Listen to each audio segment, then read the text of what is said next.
पाकिस्तान और दुनिया भर में लाखों देखने और सुनने वालों को अरशद शरीफ का सलाम। नाज़रीन, 2 दिन से सुप्रीम कोर्ट में वज़ीर आज़म के वकील जो दलाइल दे रहे हैं उसमें वो कह तो ये रहे हैं कि जी हम इस्तिस्ना नहीं मांग रहे, लेकिन कानून यही कहता है, यानी कि इस्तिस्ना डायरेक्टली नहीं मांग रहे, लेकिन कहते हैं कि जी आर्टिकल 66 जो आईन पाकिस्तान में दर्ज है उसकी ऐनक आप उतार के देखें तो वज़ीर आज़म की तकरीरों में आपको तज़ाद ही नहीं मिलता। तो सवाल यहाँ पर यह बनता है कि क्या वज़ीर आज़म के वकील ने उनके प्राइम मिनिस्टर ऑफ पाकिस्तान की तकारीर में तजाद का एतराफ़ कर लिया है? और अगर ऐसा नहीं है तो फिर ये 2 दिन से जिस तरह से शरीफ ख़ानदान के बिजनेस फैले हुए हैं पूरी दुनिया में, वो भी कभी ऑस्ट्रेलिया से लेके अमेरिका से लेके जगह जगह की मिसालें दे रहे हैं कि नहीं जनाब, वज़ीर आज़म की तकरीर को आप हटा दें तो तमाम मामलात हल हो जाते हैं। वज़ीर आज़म पाकिस्तान जब वज़ीर आज़म पाकिस्तान बने थे तो उन्होंने बाकायदा तौर पे हल्फ लिया था, सच्चाई का हल्फ लिया था। आइन और कानून की पाबंदी का तो अलग था, उसमें ऑनेस्टली का लफ्ज़ भी बाकायदा तौर पर उस हल्फ में शामिल था। इस हवाले से जो मौजूद जज साहिबान हैं 5 मेंबर बेंच, उनकी ऑब्जर्वेशंस भी हैं और कहते रहे हैं उन ऑब्जर्वेशंस में ये चीज़ आई कि जी सपोर्टिव और कोरॉबरेटिव एविडेंस भी ये हो सकता है। साथ साथ नाज़रीन, आज प्रोग्राम में बात करेंगे कि वज़ीर आज़म साहब के पास ऐसा कौन सा फार्मूला है, जबकि सुप्रीम कोर्ट में कहा जाता है जनाब उनका कोई बिजनेस भी नहीं है, किसी बिजनेस से उनका ताल्लुक भी नहीं है, बिजनेस इंटरेस्ट से वो ला ताल्लुकी का इजहार कर चुके हैं और काफ़ी अरसे से कर चुके हैं, 1997 की तारीख दी जाती है। लेकिन जब उनके टैक्स गोशवारे आप देखते हैं तो पता लगता है कि 2011 में तकरीबन उनके पास 160 मिलियन रुपए के कुल असासाजात थे और जब आप 2014 तक पहुंचते हैं तो वो 2 अरब के असासाजात हो जाते हैं, तकरीबन 2 अरब के। तो वजीर आजम पाकिस्तान का ऐसा कौन सा कारोबार है जो कि बतौर वजीर आजम 2013 के बाद आए और 2014 तक वो 2 अरब रुपए के असासे उनके बन गए? अगर वो बिजनेस नहीं कर रहे तो ये सवाल भी अपने पैनलिस्ट के सामने रखेंगे। मैं अपने पैनलिस्ट का आपसे तारुफ करवा दूं। इस्लामाबाद स्टूडियो में हमारे साथ मौजूद हैं असद उमर साहब, सीनियर रहनुमा हैं पाकिस्तान तहरीक इंसाफ के। लाहौर से हमें ज्वाइन कर रहे हैं डॉक्टर इकरामुल हक साहब, सीनियर एडवोकेट हैं सुप्रीम कोर्ट ऑफ पाकिस्तान के, साथ साथ टैक्स मामला पे गहरी नजर भी रखते हैं। इससे पहले कि नाज़रीन मैं बाकायदा गुफ्तगू का आगाज करूं, असद उमर साहब बाकायदगी से सुप्रीम कोर्ट जाते भी, आज भी गालिबन सुप्रीम कोर्ट में मौजूद थे और 4 घंटे तकरीबन मखदूम अली खान साहब बहस करते रहे इस्तिस्ना के हवाले से। मैं सही कह रहा हूं, इस्तिस्ना के हवाले से कि तकरीर को आप साइड पे रख दें, आर्टिकल 66 से चल रहा है जी, 2 दिन से सिर्फ इस्तिस्ना की, और उसके बाद हुकूमती वुज़रा बाहर आते हैं और कहते हैं कि नब हमने तो इस्तिस्ना मांगे नहीं। खैर उस पर भी आते हैं, लेकिन इससे पहले नाज़रीन जब सवाल उठा कि पनामा में ये वाले मामलात हो चुके हैं तो कहा गया कि जनाब हमारे पास तमाम जायदादों के सबूत मौजूद हैं। ना सिर्फ वज़ीर आज़म ने ये बात की, हुकूमती वुज़रा भी ये बात कहते रहे। क्या कहा वज़ीर आज़म ने, आइए सुनते हैं। दुबई और जद्दा की फैक्ट्रियों के हवाले से तमाम रिकॉर्ड और दस्तावेज मौजूद हैं। हजूर, ये हैं वो ज़राए और वसाइल जिनसे लंदन के फ्लैट्स खरीदे गए। 1978 से लेके 2006 तक के तमाम कागजात हमने लगा के कोर्ट के सामने पेश किए। ये चंद करोड़ के फ्लैट इतनी बड़ी फैमिली के लिए कोई हैसियत नहीं रखते। इनको साबित करना, इनके सबूत देना, ये उनके लिए इतनी बड़े बिजनेस के लिए कोई हैसियत नहीं रखते। अगर उनके बच्चों को कुछ अपार्टमेंट्स का जिक्र उसमें आया तो हमने ये कहा कि हम उनका पूरा मनी ट्रेल भी देंगे और ये बताएंगे कि किस दौर में, किस हैसियत में, किस वक्त वो अपार्टमेंट खरीदे गए। जी नाज़रीन, आपने देखा, कह रहे हैं कि जनाब तमाम रिकॉर्ड मौजूद है, तमाम सबूत मौजूद हैं और माशाल्लाह तलाल चौधरी साहब, तारिक फजल चौधरी साहब सुबह सुबह तैयारी करके आते हैं और ये वो वाले स्टैंड है जब सुप्रीम कोर्ट में पता लगा कि जी मामला चला गया है, वज़ीर आज़म की ये तकरीर थी। जब थोड़ा सा केस चलना शुरू हुआ तो इन बयानात में भी तब्दीली आनी शुरू हुई। अब जाहिर बात है तब्दीली तो आएगी क्योंकि ना तलाल चौधरी साहब, ना तारिक फजल चौधरी साहब, ना दीगर हुक्मरान जमात के लोग जो वहाँ पे जाते हैं वो शरीफ ख़ानदान के ना टैक्स लॉयर थे, ना टैक्स कंसल्टेंट थे, ना उनके फाइनेंशियल कंसल्टेंट थे। तो उनका तो काम है कि ठीक है डिफेंड करना है, लेकिन जब मामलात आगे चलने शुरू हुए तो तारिक फजल चौधरी साहब और तलाल चौधरी साहब जो ये कह रहे थे कि जनाब तमाम चीज़ें मौजूद हैं और 40 साल रिकॉर्ड, पुराना रिकॉर्ड भी पेश होगा, और जो दीगर हुकूमती वुज़रा भी कहते, फिर उनके बयान में थोड़ी सी तब्दीली आनी शुरू हुई। क्या तब्दीली आई, आइए देखते हैं। आप हुसैन नवाज से और मरियम नवाज से 40 साल पुराने हिसाब पूछते हैं, जब वो पैदा भी नहीं हुए थे। दादा के ज़माने का कारोबार जो उन्होंने 70-71 में किया 40 साल कबल उसका तमाम हिसाब किताब लेके आएँ तो मेरा ख्याल है यहाँ मौजूद तमाम लोग वो हिसाब किताब नहीं दे सकेंगे। असद उमर साहब, आप क्यों तंग करते हैं? क्यों 40 साल पुराना आप रिकॉर्ड मंगवा रहे हैं? सर, ये तो जिस वक्त झूठी कहानियां बना रहे थे उससे पहले सोचना चाहिए था, कहानी ऐसी बनानी चाहिए थी कि जिसके अंदर इतनी मुश्किलात में ना पड़ते। ये कोई अरशद शरीफ ने तो गल्फ स्टील की कहानी सुनाई नहीं थी, ना पीटीआई ने ये इल्ज़ाम लगाया था। ये तो गिदड़ सिंह निकाल के वज़ीर आज़म खुद आए थे और उन्होंने आके कौमी असम्बली के अंदर खड़े होके पाकिस्तान के उस पार्लियामान में, जिसको हम आज तक समझते थे कि पाकिस्तान के बड़े कौमी मसाइल का हल की जगह है, और आज पता चला वज़ीर आज़म के वकील से कि वो तो कौमी झूठ बोलने की जगह है, जहाँ जितना मर्जी दिल खोल के आप झूठ बोले।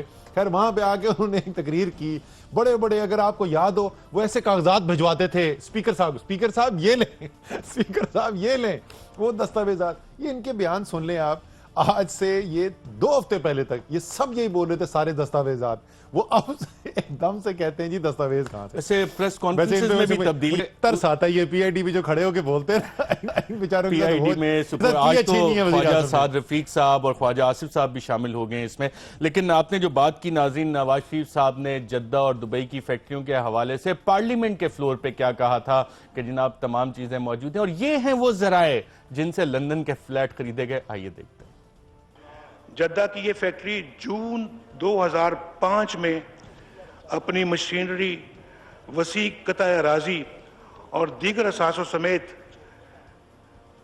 तकरीबन 64 मिलियन रियाल यानी 17 मिलियन डॉलर्स में फरोख्त हुई। जनाब स्पीकर, दुबई और जद्दा की फैक्ट्रियों के हवाले से तमाम रिकॉर्ड और दस्तावेज मौजूद हैं। हजूर, ये हैं वो ज़राए और वसाइल जिनसे लंदन के फ्लैट्स खरीदे गए। जी हजूर, ये बहुत ज्यादा करते हैं यार। आखिरकार हैं तो पाकिस्तान के वजीर आज़म, बार बार दिखा के आप शर्मिंदा करें। लेकिन अरशद, जो मुझे सबसे ज्यादा अफसोस हो रहा है ना पिछले 2 दिन के अंदर से, इसमें तो कोई मेरे ख्याल में कोई बचा नहीं। पाकिस्तान में आप जाके कोई बूरे वाला के करीब गांव में भी किसी बच्चे से पूछ लें तो उसको भी पता चल गया होगा अभी तक कि हमारा वजीर आज़म जो है वो अरबों रुपए के असासे छुपाता फिर रहा था और वो पकड़ा गया, रंगे हाथों पकड़ा गया।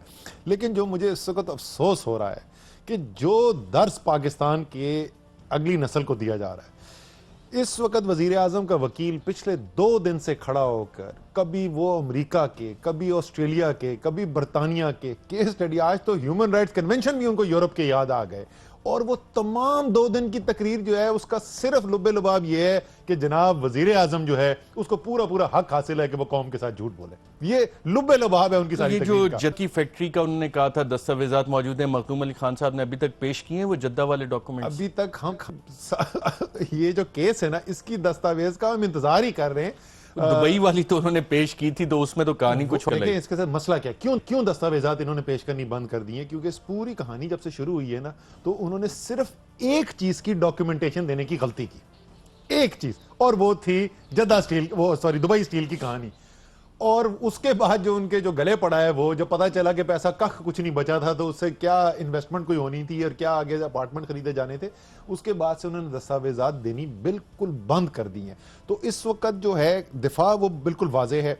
वो ये बोल रहे हैं कि जनाब जुर्म हुआ नहीं हुआ, वो क्या कैसे बोले कि जुर्म नहीं हुआ, लेकिन कानूनी पेचीदगी ढूंढो कि किस तरीके से उस जुर्म से जो करदा गुनाह है उससे बचा जा सके। ये पाकिस्तान के वजीर आजम और 3 दफा मुंतखब होने वाले वजीर आजम का दिफा हो रहा है, सारी कौम देख रही है। मेरे ख्याल में जमहूरियत की जो जड़ें काटने का इससे बेहतरीन तरीका नहीं हो सकता जो पिछले 2 दिन से वजीर आजम के वकील कर रहे हैं। डॉक्टर इकरामुल हक साहब, मैं आपका एक आर्टिकल पढ़ रहा था, उसमें आपने बड़े वाज़े तौर पे लिखा कि जी 2011 में वजीर आजम के पास कुल 160 मिलियन रुपए थे और 2014 तक वो 2 अरब रुपए के असासे बन गए। हमें तो ये बताया गया कि जी वजीर आजम का तो कोई बिजनेस ही नहीं है, बिजनेस से वो लाताल्लुकी का इजहार कर चुके थे।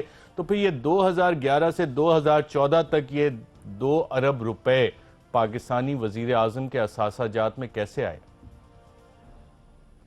जी, एक तरफ तो ये स्टांस लिया जाता है कि वो किसी किस्म के बिजनेस में इन्वॉल्व नहीं है, बल्कि अपने नॉमिनेशन पेपर में उन्होंने अपना जो पेशा लिखा उसमें लिखा हुआ था एग्रीकल्चरिस्ट ऑब्लिक पॉलिटिशियन, और उसी साल उन्होंने जो अपनी टैक्स रिटर्न फाइल की उसमें चौधरी शुगर मिल से सैलरी ली। बल्कि आप हैरान होंगे कि उन्होंने अभी जो अपनी पिछले साल रिटर्न फाइल की थी उसमें भी वो सैलरी इनकम दिखा रहे थे। अब आप सोचिए कि एक डायरेक्टर जो है, जो वज़ीर आज़म हो, क्या वो वहाँ से डायरेक्टर फ़ी ले सकता है? फिर ये असासों में जो बेपनाह इजाफा हुआ है उसमें आप हैरान होंगे कि कभी 220 मिलियन का गिफ्ट, कभी 215 मिलियन का गिफ्ट, कभी 198 मिलियन का गिफ्ट। और ये गिफ्ट जो हैं ये साबित करते हैं कि अगर उन्होंने अपने असासों में हसन और हुसैन नवाज़ ने यूके की रिटर्न्स नहीं लगाई, जहां से उन्होंने ये आउटफ्लोज दिखाए, तो इनडायरेक्टली और डायरेक्टली कौन उस मनी का बेनिफिशरी है जो वो यहाँ बैठकर अब, और जिसमें से कुछ रकम उन्होंने आगे मरियम सफदर साहबा को भी दी, जिससे वो एग्रीकल्चर लैंड की मालिक भी बनी, और 2012 के बाद उन्होंने अपनी एग्रीकल्चर इनकम भी दिखानी शुरू की। अब अगर आप एक आम टैक्स ऑफिसर के नुक्ता नज़र से देखें तो आपको ये वेल लिफ्ट करके वहाँ तक पहुँचना था कि दरअसल इस अनटैक्स अनडिक्लेयर्ड पैसे का असल मालिक कौन है, मगर एक भी नोटिस इशू नहीं हुआ। जबकि दूसरे लोगों की आपने देखा कि हर वक्त ऑडिट और कई चीज़ें की जाती हैं। मैं हैरान हूँ कि जब मैंने सिर्फ नॉमिनेशन पेपर से उसका टेबल ऑडिट शुरू किया, फोरेंसिक ऑडिट तो खैर बड़ी दूर की बात थी, सिर्फ टेबल ऑडिट किया तो मुझे 60 टैक्स गैप्स नज़र आए प्राइम मिनिस्टर साहब के डेक्लेरेशंस में। और उन्होंने 4-4 साल बाद और 3-3 साल बाद अपनी टैक्स ऑब्लिगेशंस मीट की और उनको कोई नोटिस नहीं गया कि आपने ना। बिल्कुल ठीक है, वो तो चले, सुप्रीम कोर्ट में भी ये इकरार आ चुका है कि तमाम इदारे फेल हो चुके हैं। सवाल यहाँ पे ये बनता है कि वजीर आजम के असासाजात जो बकौल आपके और उनके टैक्स रिटर्न्स के तकरीबन 2 अरब रुपए मालियत के हो गए 2014 तक, और 2011 में सिर्फ 160 मिलियन के थे, तो वजीर आजम के बच्चों ने ये सारे पैसे भेजे या वजीर आजम के पैसे बच्चे दे रहे थे? जी ये देख लीजिए, आपकी ऑब्जर्वेशन जो है वो बिल्कुल एप्ट है, मगर मैं हैरान हूँ कि इस साल जो 2015 का उन्होंने गोशवारा दिया अपना इलेक्शन कमीशन को, उसके अंदर एक नई प्रॉपर्टी 6 करोड़ 87 लाख की उन्होंने मरी से आगे वाली जो और एबटाबाद के दरमियान बड़ी मशहूर छांगला गली में भी अपनी स्पाउस के नाम पे शो किया है। अब मुसलसल इसका मैंने ट्रेल देखा तो इसके लिए भी बाहर से एक लंबा गिफ्ट आया और बहुत से फॉरेन करेंसी अकाउंट बाहर भी रखे गए, जबकि जब आप रेजिडेंट पाकिस्तानी हो जाते हैं तो आप $1000 से ज़्यादा का अकाउंट भी बाहर जो है वो नहीं रख सकते जब तक कि आप स्टेट बैंक की इजाज़त ना लें। मुसलसल टैक्स लॉज की, फॉरेन एक्सचेंज के लॉज की वायलेशन खुद वज़ीर आज़म मोहतरम के टैक्स गोशवारों से वाज़े होती है। राइट, असद उमर साहब, मरियम सफदर साहिबा, उनके असासाजात जब देखें और जैसे डॉक्टर इकरामुल हक साहब बता रहे हैं कि ज़रूरी ज़मीन ख़रीदने के लिए पैसा उनको वालिद साहब तोहफे में देते हैं, फिर वो ज़रूरी ज़मीन ख़रीदती हैं। वो ज़रूरी ज़मीन इतनी माशाल्लाह उसकी पैदावार होती है, बाकी किसानों की नहीं होती। जिस तरह BMW 35 लाख की, फिर वो 1 करोड़ 90 लाख की हो जाती है, इस तरह ज़रूरी ज़मीन भी इनकी, और फिर उसके बाद वो अगले साल वो पैसे वापस भी कर देती हैं। ये फार्मूला पाकिस्तानी कौम को आप समझा सकते हैं? आप तो ये फाइनेंशियल मैटर्स बहुत अच्छी तरह समझते हैं। अच्छा, मैं इनकी जो फाइनेंशियल हेरा फेरी की जो महारत है, मैं तो उसके अशर शरीफ पे भी नहीं पहुंच सकता। लेकिन आप अगर मियां नवाज शरीफ के रिटर्न देखें, अगर आप मरियम सफदर साहिबा के रिटर्न देखें, तो उसमें एक दो चीज़ें तो बिल्कुल वाजे हो जाती हैं ना।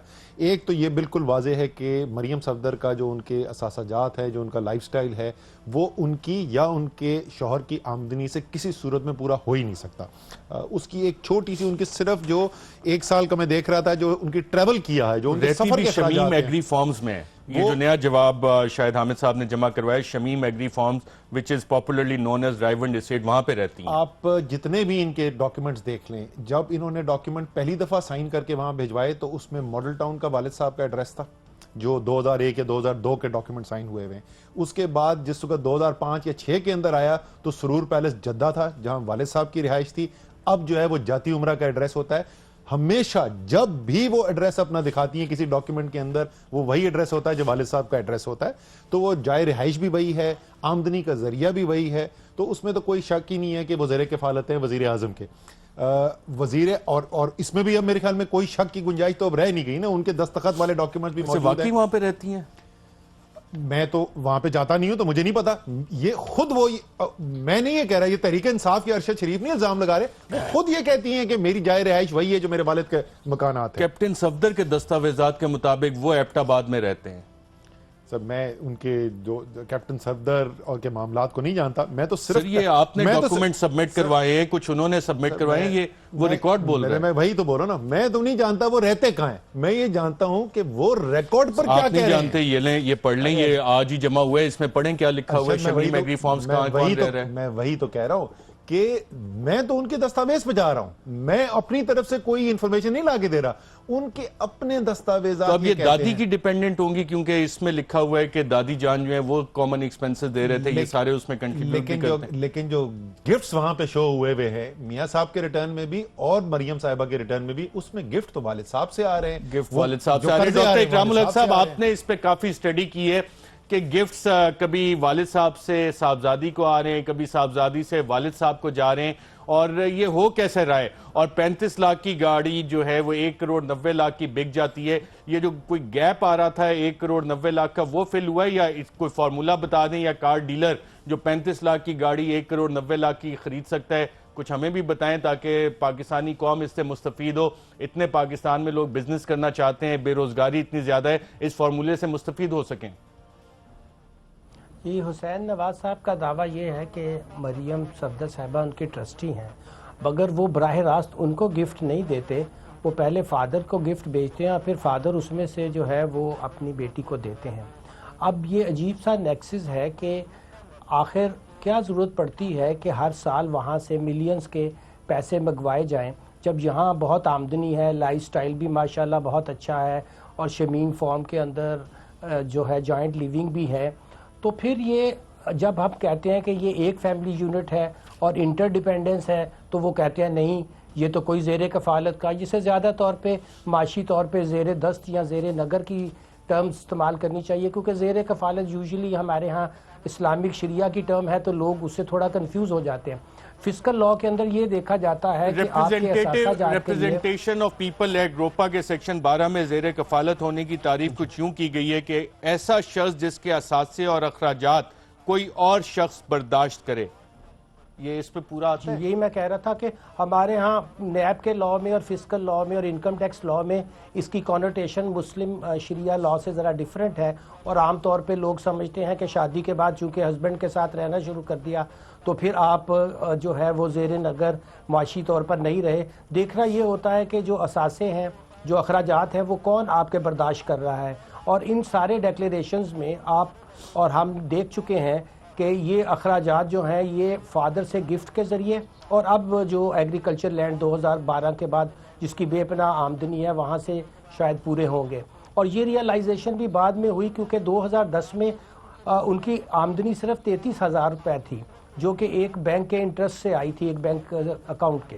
उसके बाद फिर एक ज़मीन 2011 में दिखाई नवाज शरीफ साहब ने अपनी रिटर्न में, और नाम लिखा हुआ था in the name of Maryam Safdar. So इसको आप बेनामी कहेंगे या इसको ऑन इन्वेस्टमेंट कहेंगे, खुद मान लिया 2012 में वो ये तासुर देने की कोशिश कर रहे हैं कि ये वही ज़मीन थी जो उन्होंने गिफ्ट दिया और वापस ले ली, जबकि वो ज़मीन तो बिल्कुल डिफरेंट थी जो एक और 40 कनाल वहाँ अपीयर हुई, और जिनकी प्राइस में डिफरेंस भी बहुत ज़्यादा था। तो ये भी एक आई वॉच था। दरअसल 2 लैंड्स जो हैं वो यकदम 2012 में आ गई। जब मैं सारे असासाजात को मिलाकर देखता हूँ जो पाकिस्तान में डिक्लेयर हुए हैं, उसमें नवाज शरीफ साहब को बहुत से शेयर्स जो हैं वो शरीफ साहब मरहूम से इनहेरिटेंस में मिले, मगर उनको कोई ऐसी चीज़ जो कि बाहर कतरी शहजादे के पास पड़ी थी, जो कहीं और जीजिया में इन्वेस्ट थी, वो इनहेरिटेंस में नहीं मिली। और कभी शरीफ मरहूम ने भी अपने असासाजात में, जो 2003 तक यहाँ वेल्थ टैक्स का भी कानून था, उन्होंने 1980 से लेकर 2000 दिसंबर में कहीं जाकर ये जब मुशर्रफ ने इनको यहाँ से जलावतन किया, उस वक़्त तक एक भी असासा बाहर का किसी इंटरेस्ट इन प्रॉपर्टी, कहीं से कोई आमदनी आ रही हो, कभी भी डिक्लेयर नहीं किया। अगर आज आप सिर्फ इनके इनकम टैक्स के डिक्लेरेशन सामने रख लें तो ये सारी स्टोरी पे नामा जाने की जरूरत नहीं है, कहीं और जाने की जरूरत ये नहीं इन्हीं है। दस्तावेजात यही में साबित चले हो जाती इस है। कहानी पे तो फिर इंशाल्लाह तफसीलन सारी चीज़ों के साथ नाज़रीन के सामने हकायक रखने की कोशिश करेंगे। मेंटेनेबिलिटी के जनाब दरख्वास्त, ये जो पिटीशन है इमरान खान की, एक काबिल समात है या नहीं है? वज़ीर आज़म ने खुद भी कहा कि जनाब हम इसकी मेंटेनेबिलिटी चैलेंज नहीं करेंगे।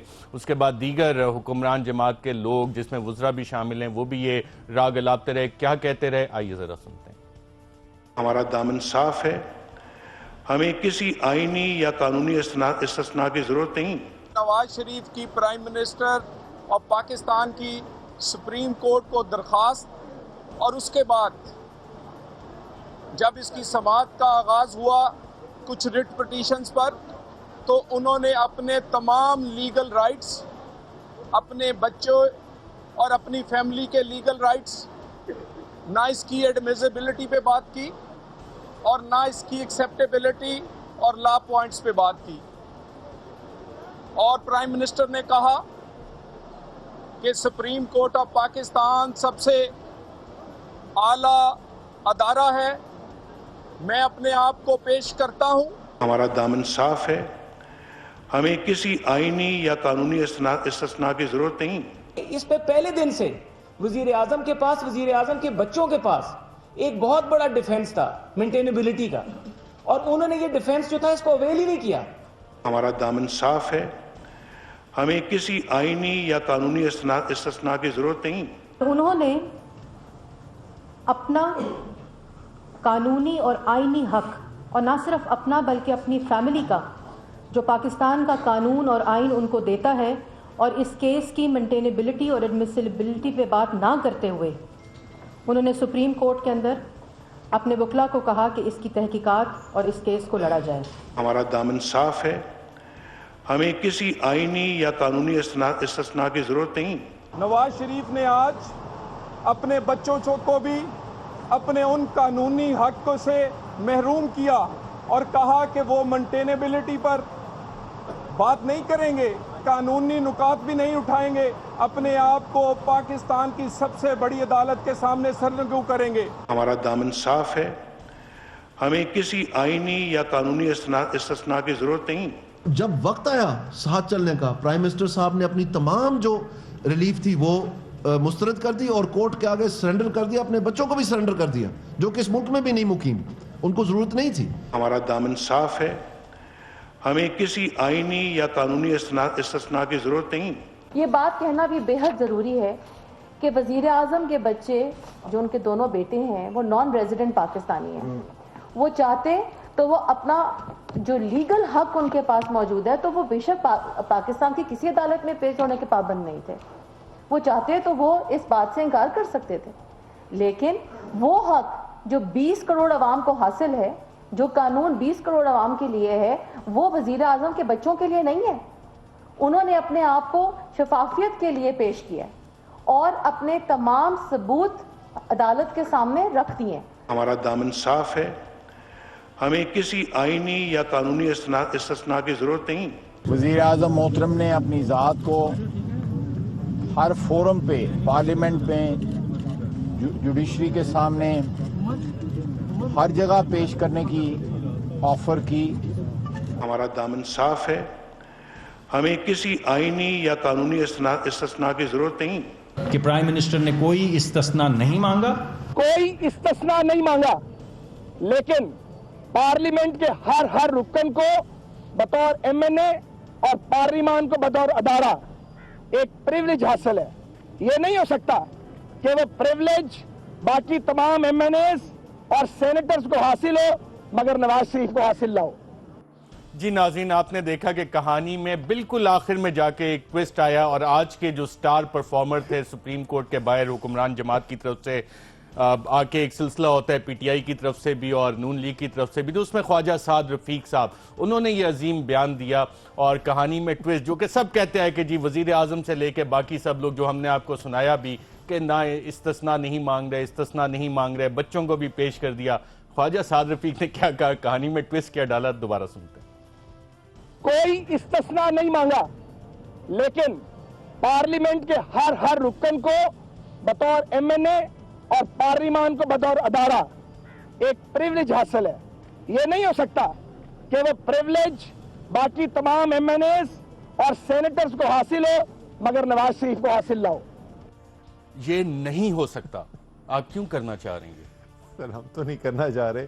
मैं फिर वही कहूँगा कि वज़ीर आज़म ने जो तकरीर पढ़ी पार्लियामान के अंदर आकर, वो तकरीर उन्होंने एकदम से बैठे हुए किसी ने सवाल पूछा खड़े होकर तकरीर कर दी, ऐसे नहीं हुआ। उनके ऊपर इल्ज़ामात लग रहे थे, वो सोच समझ के आए, लिखी हुई तकरीर पढ़ी और उस लिखी हुई तकरीर में उन्होंने कहा मैं कोई इस्तिस्ना इस्तेमाल नहीं करूँगा। और ये आज सुबह तक यही कहा जाता रहा। मेरे साथ कल वजीर आजम के तर्जुमान थे प्रोग्राम पे, उन्होंने कहा कल आप देखिएगा, कल जो है ये बिल्कुल वाजे कर देंगे कि कोई इस्तिस्ना नहीं मांग रहे। और आज खड़े होकर उन्होंने कहा कि अच्छा मैं वजीर आजम वाली इस्तिस्ना नहीं, एमएनए वाली इस्तिस्ना दे दें। भाई वजीर आजम की तो कोई इस्तिस्ना है ही नहीं अलग से। हर एमएनए की एक इस्तिस्ना होती है, जिसके ऊपर भी ये भी बताते चले कि ये जो इस्तिस्ना की बात कर रहे हैं वो इन्होंने अपने जो झूठ है वो तो कबूल कर ही लिया। ये इस्तिस्ना मांग तजादात, ये तजादात कबूल कर लिए। यानी कि अगर आर्टिकल 66 का इस्तिस्ना मिलता है और ये वाली तकरीर निकल जाती है तो तजाद खत्म। यानी कि दो बयानात में से एक निकाल दें तो तजाद खत्म। नहीं, लेकिन वो खैर उसमें और बात है कि 4 मुख्तलिफ बयानात हैं। एक कौम को तकरीर की थी वो मुख्तलिफ थी, उसके ऊपर असेंबली के अंदर तकरीर दूसरी थी वो मुख्तलिफ थी, फिर असेंबली में आके कोर्ट में आके जो रिटन जवाब जमा कराया वो तीसरा मुख्तलिफ था, और उसके बाद कतरी शहजादे का खत चौथा मुख्तलिफ था। वो एक अलग बात है, फिर भी ये झूठ। लेकिन मैं सिर्फ जाते हुए कह दूं, जिस तरह जज साहिबान आज बिल्कुल वाजे कर चुके, ये जो जिस इस्तिस्ना की बात करें वो इस्तिस्ना भी यहां पे लागू नहीं होता। बिल्कुल ठीक है, जज साहिबान इस केस को सुन रहे हैं, लेकिन हुक्मरान जमात ने नाज़रीन आज कौम को एक खुशखबरी भी दी। It can not be done. Prime minister को कोई डिस्क्वालीफाई नहीं कर सकता। ये खुशखबरी आपके लिए किसी और ने नहीं, हुकूमत पाकिस्तान ने दी। और किन के जरिए से दी ये आपको बताएंगे एक वक्फे के बाद।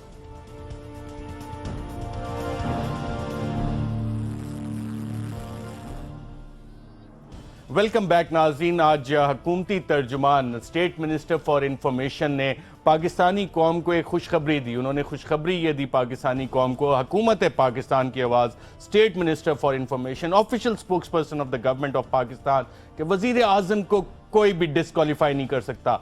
It can not be done. क्या कहा, आइए सुनते हैं। प्राइम मिनिस्टर तीसरी दफा मुंतखब वजीर आजम हैं, वो ना तकरीर करते हुए डरते हैं और इस वक्त सुप्रीम कोर्ट के तमाम रिकॉर्ड्स के ऊपर जितनी तकारीर प्राइम मिनिस्टर ने की वो रिकॉर्ड का हिस्सा हैं।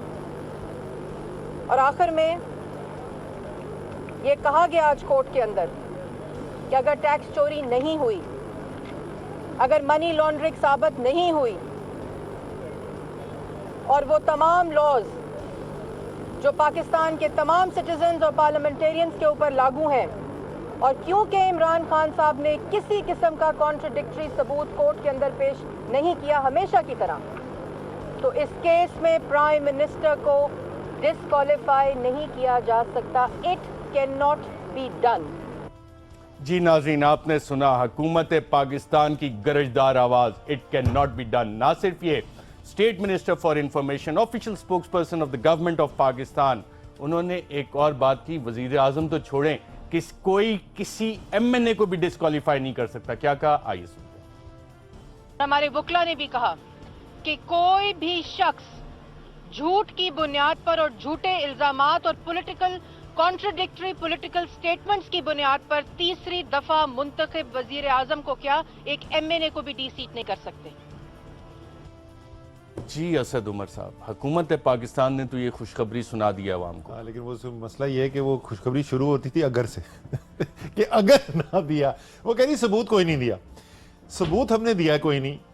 2.5 महीने से सुप्रीम कोर्ट जो है केस सुनता चला जा रहा है, सबूत हमने कोई नहीं दिया।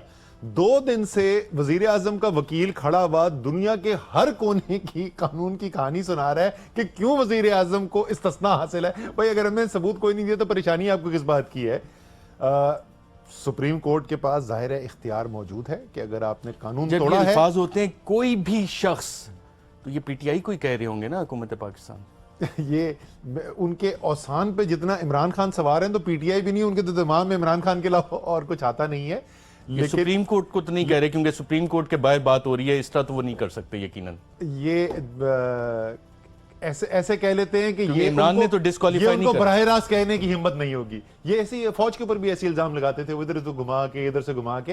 लेकिन मैं कुछ कहने वाला था कि ये जो कह रहे हैं ना कि 3 दफा वजीर आजम, ये इनकी बात खोपड़ी में घुसती नहीं है भाई। अगर आपने कानून तोड़ा है, आप सारे पाकिस्तान का भी वोट ले लेना तो उस कानून तोड़ने का जवाब नहीं बनता। उनके 3 दफा वजीर आजम होने का कोई ताल्लुक नहीं है इस केस से। अगर उन्होंने कानून तोड़ा है तो वो मुजरिम है और उनको कानून के तहत सजा दी जाएगी, चाहे जितनी मर्जी गरजदार आवाज में प्रेस कॉन्फ्रेंस कर लें आप। राइट मैं डॉक्टर इकरामुल हक साहब आपसे भी ये जानना चाह रहा हूँ, ये 2 बयानात मैंने सुनाए, एक और बयान भी मोहसिन रांझा साहब का भी आपको सुनाएंगे। वो भी कहते हैं कि एक बड़े मजे की बात उन्होंने बताई थी। लेकिन ये जो 2 बयानात हैं मरियम औरंगजेब साहिबा के, official spokes person of the government of Pakistan, हुकूमत पाकिस्तान की आवाज़, कितनी अच्छी खुशखबरी सुनाई है इन्होंने आवाम को। जी, आईने पाकिस्तान की जो मुख्तलिफ हैं, अगर ओपनली उनका मजाक उड़ाया जाए और ये कहा जाए कि हम आर्टिकल 66A के नीचे जो है कोई सवाल ही नहीं पूछा जा सकता, वो आर्टिकल शुरू ही सब्जेक्ट टू दिस कॉन्स्टिट्यूशन होता है। और वैसे भी कॉन्स्टिट्यूशन का इंटरप्रिटेशन का प्रिंसिपल ये है कि सारे आर्टिकल्स और सारी शिकों को बाहम हार्मोनाइज करना होता है। वहाँ कोई एक शिक दूसरे को ओवरराइड नहीं करती, ये कोई आम लॉ का मसला नहीं होता। और 63 और 62 के अंदर जो डिस्क्वालिफिकेशन की शराइत हैं वो 66 से जो है कंट्रोल नहीं होती। अब ये इस तरह की सूरत हाल है पाकिस्तान में कि जितने भी अभी आपने राय नवाज़ का केस पढ़ा होगा, जिसके अंदर बड़ी खूबसूरती से 3 बातों का जिक्र हुआ कि अगर आप अपने एसेट्स को कमोफ्लाज करें ट्रस्टी की शक्ल में या आप बेनिफिशियल ओनर की शक्ल में या किसी और लीगल इंस्ट्रूमेंट की शक्ल में, तो दरअसल आपके ऊपर इस कानून का इतलाक होगा क्योंकि आप इंटेंशनली ऐसा कर रहे हैं। दरअसल पाकिस्तान और पाकिस्तान के बाहर असासे आप ज़रूरी नहीं कि सिर्फ अपने नाम पे रखें और ये कहें कि अब मैं बरीउल ज़िम्मा हो गया हूँ। आपको अपने नियर एंड डियर वंस के नाम पर असासा जात को साबित करना होगा कि उनके पास इंडिपेंडेंट ज़राए थे।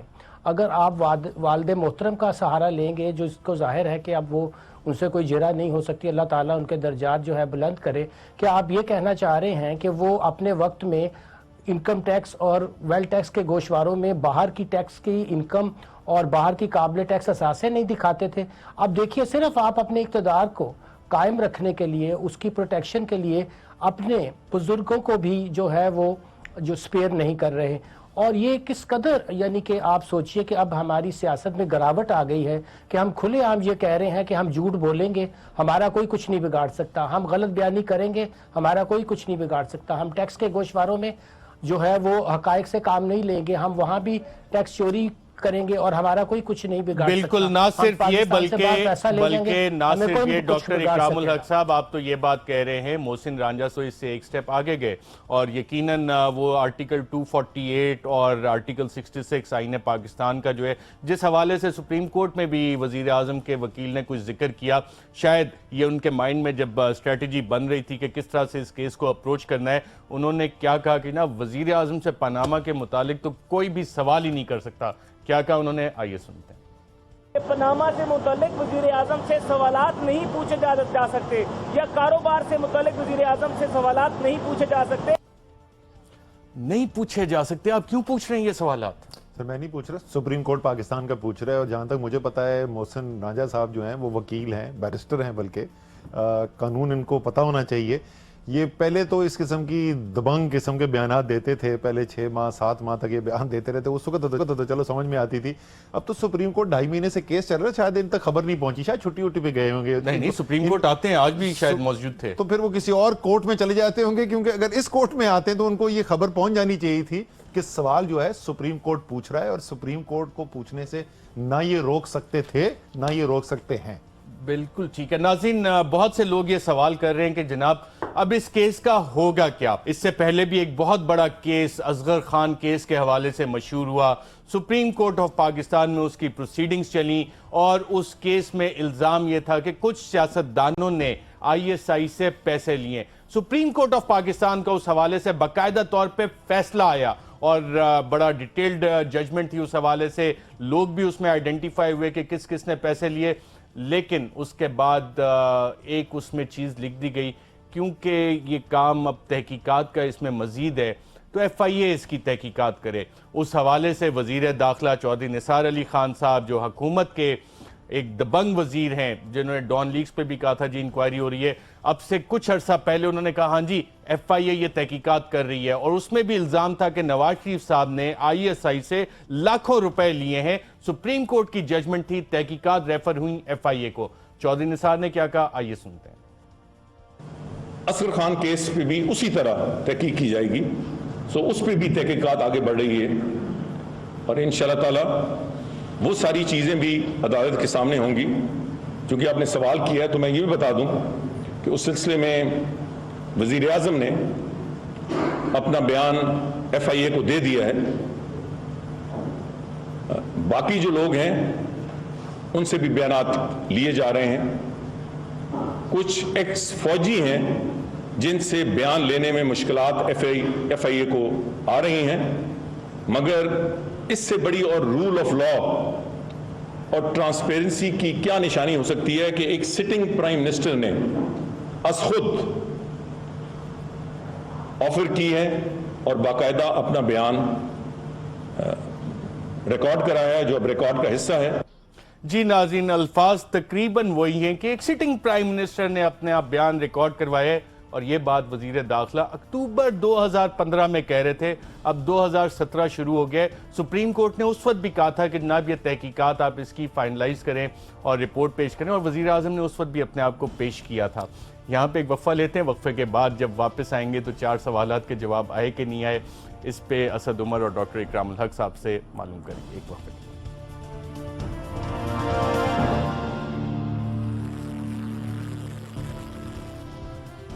वेलकम बैक नाज़रीन। बारे सबूत, बारे सबूत, बारे सबूत, इसका हम कई दफ़ा जिक्र सुनते आए।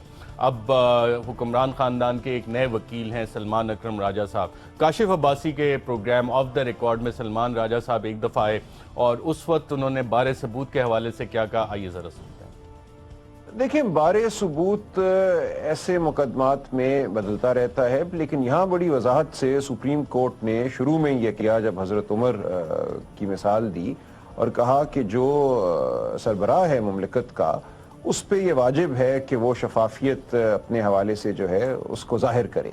तो एक तरह से सुप्रीम कोर्ट ने अपनी सवाबदीद में ये बारे सबूत जो था वज़ीर आज़म साहब और उनके ख़ानदान पर डाल दिया था।